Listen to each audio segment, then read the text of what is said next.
Right, మరి నిన్న దిల్సుఖ్ నగర్ లో సాహిత్య అనే అమ్మాయి ఫ్యాన్ కి వేసుకుని చనిపోవడం జరిగింది. మరి ఒక అబ్బాయి ప్రేమ పేరుతో వేధించడం, హరాస్ చేయడం, ఆమెకి అసభ్యకరమైన మెసేజ్లు పెట్టడం, ఆ అమ్మాయి తట్టుకోలేక మరి ఉరి వేసుకోవడం జరిగింది. సో దానికి సంబంధించి మనము ఉస్మానియా మాస్టరీ దగ్గర ఉన్నాము. సో మరి వాళ్ళ మేనమామయ్య మనతో పాటు ఉన్నారు. మరి అడిగే మాట్లాడే ప్రయత్నం చేద్దాం. నమస్తే సార్. అసలు ఏం జరిగింది సార్? ఏ టైంలో అమ్మాయి ఇలా చేసుకోవాల్సి వచ్చింది? ఏ టైం జరిగింది? నిన్న మధ్యాహ్నం హాస్టల్ నుంచి ఫోన్ వచ్చిందండి. మా చెల్లి లిఫ్ట్ చేసింది. అంటే హాస్టల్ నుంచి ఇంటికి ఫోన్ చేశారు. ఫోన్ చేసి అమ్మాయి సాహితి సూసైడ్ చేసుకుంది అని చెప్పారు. సుమారు 2 గంటల టైంలో మధ్యాహ్నం సూసైడ్ చేసుకుని అరగంట అయిపోతుందని చెప్పారు. ఇంకా దీనికి కారణం అనంటే రాజకీయ నాయకుడు మా వెంకటాపురం మండలంలో కాంగ్రెస్ పార్టీకి చెందిన ఒక రాజకీయ నాయకుడు కొడుకు. ఇక అది కూడా ఎలా తెలుసు అనంటే మా మేనకోడలే మా చెల్లికి ఫోన్ చేసి చెప్పింది. హెరాస్మెంట్ చేస్తున్నాడు, బెదిరిస్తున్నాడు, ఇలాగా మోసకారి మాటలన్నీ మాట్లాడుతున్నాడు అనంటే వాళ్ళ ఫాదరు మోహన్ రావు, చిడే మోహన్ రావు, ఆయనకు ఫోన్ చేసి మా చెల్లి ఇలాగ మీ అబ్బాయి ఇలాగా హెరాస్ చేస్తున్నారు అని చెప్పిందట. చెప్తే ఆయన చాలా దురుసుగా కేసు పెట్టుకోండి అని చెప్పి మాట్లాడారట. ఏం చేసేది లేక సరే ఆ తర్వాత సాహితి ఇలాగ హెరాస్ చేస్తా ఉంటే సాహితి వాళ్ళ తమ్ముడికి ఫోన్ చేసి ఇలాగ నన్ను హెరాస్ చేస్తున్నారు అని చెప్పేసరికి వాళ్ళ తమ్ముడు ఆయనకి కాల్ చేసి ఏంటి ఇలా మాట్లాడుతున్నవాట, జాగ్రత్తగా ఉండు అని చెప్పేసరికి సరే అని చెప్పి అన్నాడట. అన్న తర్వాత మళ్ళీ ఆయనే 2 సార్లు మళ్ళీ రిటర్న్ కాల్ చేసి నేను జాగ్రత్తగా ఉంటాను అని చెప్పాడట. చెప్పి 3 రోజుల క్రితం హాస్టల్ దగ్గర వచ్చి గొడవ చేశాడట అబ్బాయి. ఒకవేళ పోలీస్ శాఖ వారికి నా విన్నపం ఏంటనంటే సీసీ ఫుటేజ్ మేము అడిగితే ఇవ్వరు. మీరు దయచేసి హాస్టల్ సీసీ ఫుటేజ్ తీసుకొని ఆ వ్యక్తి ఎలాగా ఈ సన్నివేశాలు అవన్నీ ఎలా ప్రవర్తించాడు అనేది కూడా మీరు దయచేసి పోలీస్ శాఖ వారు దయచేసి మా ఆయన దయించి మా అమ్మాయి చనిపోయిన మా అమ్మాయి లాంటి అన్యాయం ఇలాంటి వెధవలు చేయకుండా ఉండడానికి తగిన చర్యలు కట్టుదిట్టంగా తీసుకోవాలని మీడియా ద్వారా మీకు తెలియజేస్తున్నాను. దయచేసి మా అమ్మాయికి న్యాయం జరిగేలాగా పోలీస్ శాఖ వారు చేయాలని చెప్పి కోరుతున్నాం. సార్, అమ్మాయికి ఇది వరకు అబ్బాయికి ఒక మ్యూచువల్ ఫ్రెండ్ గా పరిచయం ఉన్నాడా, లేకపోతే అబ్బాయి అసలు ఎలా పరిచయం మరి సాహితికి? అంటే వాళ్ళ ఫ్యామిలీ అంటే మోహన్ రావు గారు సాహితి వాళ్ళ ఫాదరు వీళ్ళ చిన్నప్పటి నుంచి కూడా చాలా క్లోజ్ గా ఉండేటోళ్ళు. వీళ్ళ ఇంటికి వచ్చేవాళ్ళు, ఇక్కడ ఉండేటోళ్ళు, వీళ్ళు ఏదన్నా పని ఉంటే వాళ్ళ ఇంటికి వెళ్ళేవాళ్ళు. అలాగ పరిచయం. ఆ పరిచయమే ఈ 2 నెలల క్రితం ఇక్కడికి వచ్చింది. ఆ అబ్బాయి కూడా ఇక్కడ ఉంటున్నాడట. మాకు అయ్యేం తెలియదు. ఇక్కడ ఉంటున్నాడట. ఇక్కడ ఉండి ఇలాగా హాస్టల్ దగ్గరికి రావడం, హెరాస్మెంట్ చేయడం ఇవన్నీ ఇలా జరిగాయి అన్నమాట. మాకు తెలిసింది మాత్రం అంతవరకే. మా చెల్లికి సాహితి చెప్పింది మాకు తెలుసు. మిగిలిన ఎవిడెన్స్ ఏమన్నా ఉంటే సాహితి ఫోన్ లో అందులో ఉన్నాయి. అవి పోలీస్ శాఖ వారి ఆధీనంలో ఉన్నాయి. ఏ ఎవిడెన్స్ అయినా కానీ పోలీస్ శాఖ వారు దాన్ని దర్యాప్తు జరిపించి నా మేనకోడలకి జరిగిన అన్యాయం ఇంకా ఎటువంటి ఆడపిల్లకి జరగకుండా ఉండేలా ఇలాంటి వెధవల్ని తగిన విధంగా శిక్షించాలని మీ మీడియా ముఖ్యం ద్వారా నేను కోరుకుంటున్నాను. సరే, అమ్మాయి ఇలాగా మీకు ఈ రోజు కూడా షేర్ చేసుకుందా? సరే, అంటే ఇది వరకు ఈ సిచ్యువేషన్ కాకుండా ఇది వరకు ఎప్పుడైనా ఇలా ఒక పర్సన్ ఉన్నాడు, ఇలా మాట్లాడుతున్నాడు, యాక్చువల్ గా ఆ అబ్బాయి ఎప్పటి నుంచి అరెస్ట్ చేయడం మొదలు పెట్టాడు? అంటే గత నెల లేకపోతే సంవత్సరాల ఇలా? ఆ విషయం కరెక్ట్ గా తెలియదండి. కరెక్ట్ గా తెలియదు. అంటే ఇక్కడికి వచ్చి 2 నెలలు అవుతుంది. మొన్నటిదాకా MBA చదువుకున్నది. ఇది వరకు సాహిత్య ఎక్కడ ఉండేదండి? హైదరాబాద్ కి ఎన్ని సంవత్సరాలు అయింది అమ్మాయి వచ్చి? హైదరాబాద్ ఇంత ముందు కోచింగ్ తీసుకోవడానికి వచ్చింది. వచ్చి మళ్ళీ ఇంటికి వచ్చేసింది. 3 నెలలు 4 నెలలు హాస్టల్లో ఉండి కోచింగ్ తీసుకొని వచ్చేసిన తర్వాత MBA కంటిన్యూషన్ చేసింది కొత్తగూడెంలో. MBA అయిపోయి MBA పాస్ అయిన తర్వాత నేను జాబ్ చూసుకుంటాను అని చెప్పి వచ్చింది. వాళ్ళ తమ్ముడు కూడా వచ్చారు. వాళ్ళ తమ్ముడు మళ్ళీ పని నిమిత్తం భద్రాచలం వచ్చారు.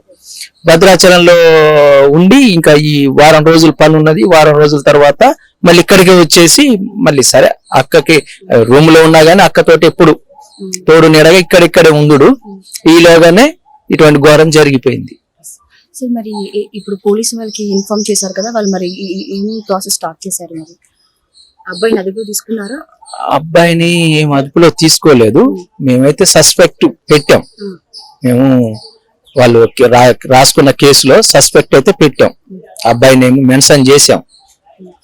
వాళ్ళు మరి ఏం చర్య తీసుకుంటారు అనేది ఇంకా తెలియదు. మేము మార్చరీ దగ్గర అంటే ఇప్పుడు ఇక్కడ ప్రాసెస్ నడవాలని చెప్పి మార్చరీ దగ్గరికి ఇది అయిన తర్వాత మనం బాడీ హ్యాండ్ ఓవర్ చేస్తారు కదా, FIR తీసుకొని బాడీని హ్యాండ్ ఓవర్ చేసుకొని తీసుకెళ్దాం అనుకుంటున్నాం. తర్వాత తగిన అలాంటి వాళ్ళకి ఉరిశిక్ష కూడా తక్కువే. వీళ్ళు భూలోకంలోనే నరకం చూపించేలాంటి శిక్ష విధించాలని నేను భగవంతుణ్ణి, పోలీసు వారిని అందరినీ కోరుకుంటున్నాను. నా మేనకోడలు ఎంత టార్చర్ అనుభవించిందో అంతకంటే టార్చర్ అనుభవించాలి. సాహితీ ఎలాంటి అమ్మాయి అంటే ధైర్యం గల అమ్మాయి లేకపోతే ఎలాంటి అమ్మాయి? సాహితీ చాలా ధైర్యమైన అమ్మాయి అండి. ఎందుకు అనంటే భద్రాచలం దాకా వచ్చిన తర్వాత భద్రాచలం నేను వెళ్ళి బస్ ఎక్కిచ్చేస్తే వచ్చేసి డైరెక్ట్ హాస్టల్కి వచ్చేసి హాస్టల్లో కూడా ఉండి కోచింగ్ తీసుకొని ధైర్యంగా మళ్ళీ తిరిగి వచ్చిన అమ్మాయి. భయపడే వ్యక్తి కాదు, కానీ బలమైన కారణాలు ఉండవచ్చు. బలమైన కారణాలు అంటే బలంగా వీళ్ళు హెరాస్మెంట్, మోసం, ప్లస్ బ్లాక్మెయిలింగ్ ఇలాంటి జరిగి ఉంటేనే అమ్మాయి సూసైడ్ చేసుకున్నదని చెప్పి మాత్రం నా మనసుకి, నా మేనకోడల మనస్తత్వం నాకు తెలుసు కాబట్టి నేను ఈ పత్రికా ముఖంగా నేను తెలియజేస్తున్నాను.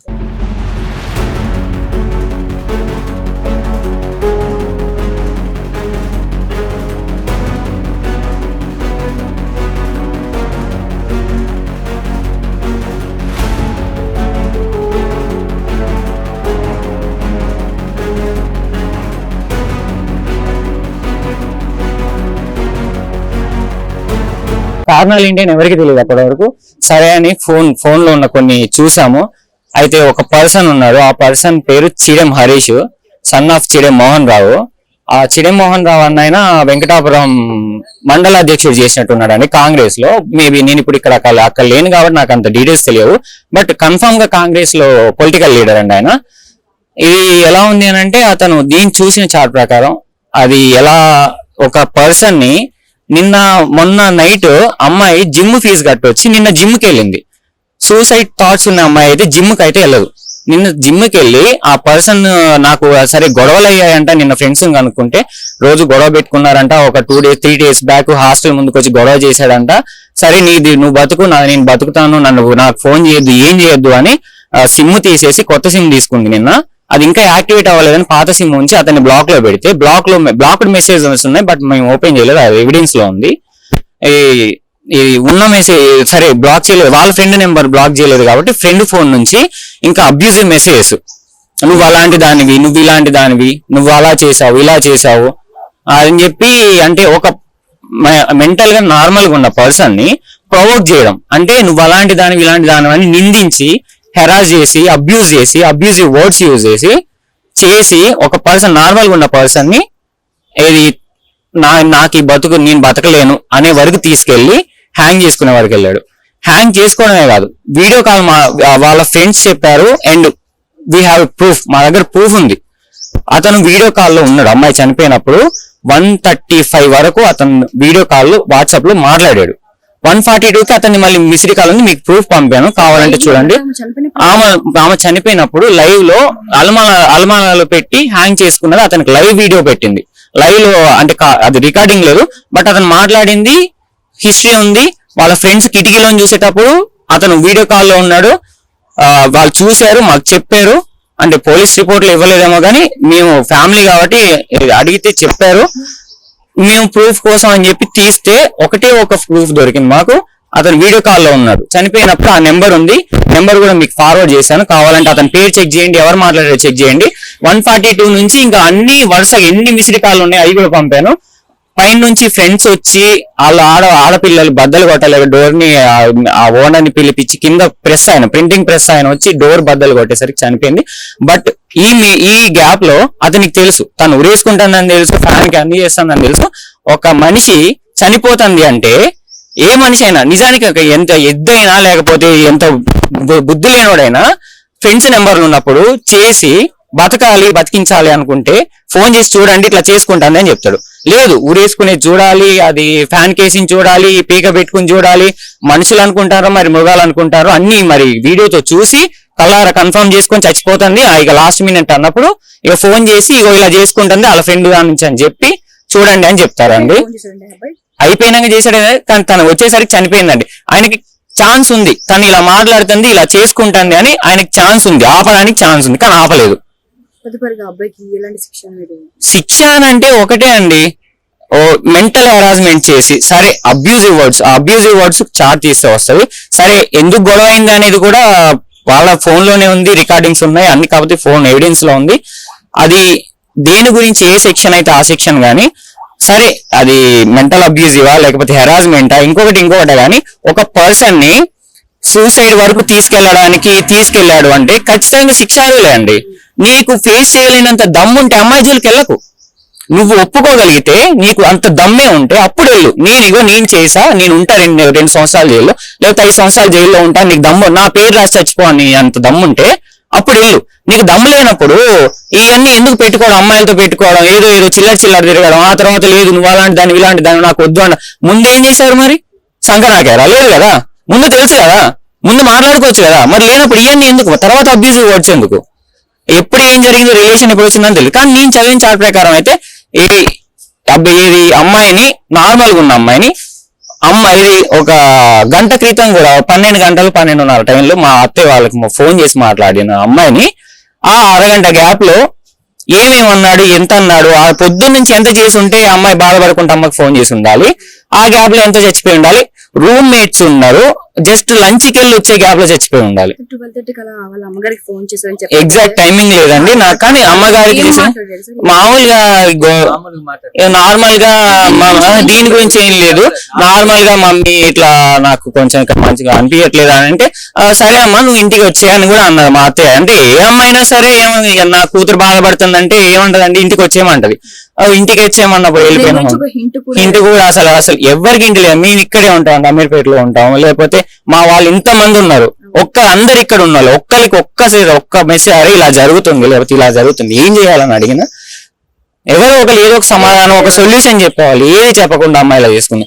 ఆ అబ్బాయి కాదండి, వాళ్ళ ఫాదర్ మిస్డ్ కాల్స్ ఉన్నాయి మా వదిన కాల్లో. మరి వాళ్ళ ఫాదర్ ఎందుకు చేశాడు? ఒకవేళ వాళ్ళ అబ్బాయి ఇలా చేస్తున్నాడని వాళ్ళ ఫాదర్ కి తెలిస్తే వాళ్ళ అబ్బాయికి ఏం బుద్ధి చెప్పాడు? సరే మరి ఇప్పుడు వాళ్ళ అబ్బాయి వల్లే చనిపోయిందని ఇంత క్లియర్ గా తెలుస్తుంది, మరి ఇప్పుడు ఏం చేస్తాడు?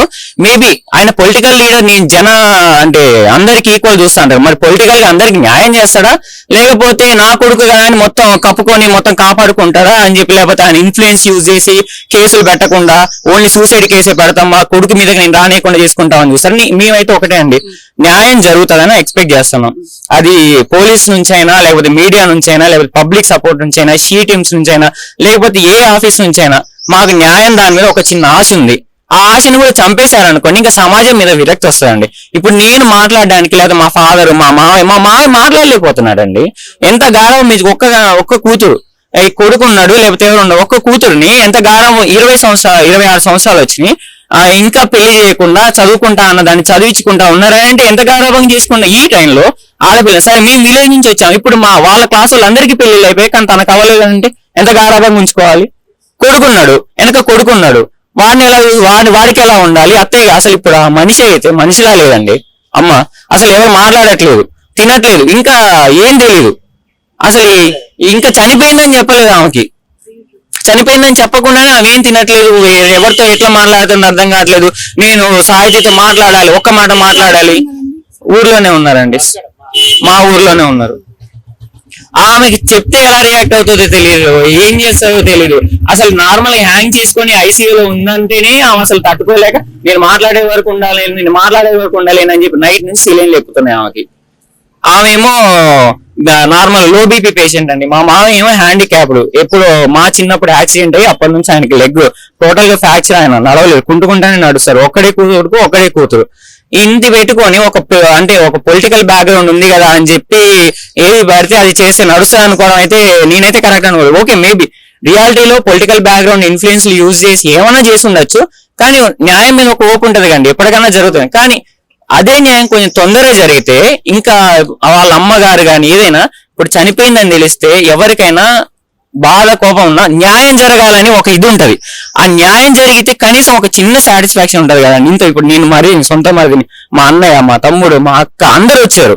ఇంతమందికి దేనికోసం తిరుగుతున్నాం? న్యాయం కోసమే కదా. చనిపోయింది సరే, హ్యాంగ్ చేసుకొని చనిపోయింది, కాకపోతే సొంతంగా చనిపోతే అది సూసైడ్ అండి. కాకపోతే ఒకడు ప్రవోక్ చేసి చనిపోతే అది సూసైడ్ ఎలా అవుద్ది? మర్డర్ అవదా?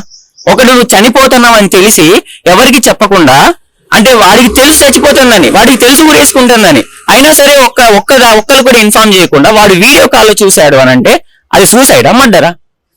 లేకపోతే అంటే ఇప్పుడు పొడి చేసి చూస్తున్నాడు కానీ వాడు ఆపుతలేడు అంటే ఇద్దరికి ఈక్వల్ శిక్షే కదా. మన చట్టాలు అయితే అదే చెప్పినాయి. మరి అంటే తప్పు జరుగుతా ఉంటే తప్పు చేసిన వాడు ఎంతో, తప్పుని ఆపనవాడిది కూడా అంతే తప్పని. వాడు తప్పుని ఆపలేదు, తప్పు చేసింది ఆపలేదు, తప్పుని ఆపడానికి ఒక ఛాన్స్ కూడా ఇవ్వలేదు. ఎంతసేపు అండి హ్యాంగ్ చేసుకోవడానికి? ఫ్యాన్ ఉంది, పర్సన్స్ అందరూ హాస్టల్లోనే ఉన్నారు. ఆ నెంబర్ ఫోన్ తీసుకొని ఇలా చేస్తాను, పిచ్చి చేస్తాను, లేకపోతే నేను చచ్చిపోతా అంటే నా వల్ల ఒకసారి ఆపండి, ఇంటికి పంపండి, ఒక్క మాట చెప్తే ఈరోజు మా వదిన బతుకుండేదండి.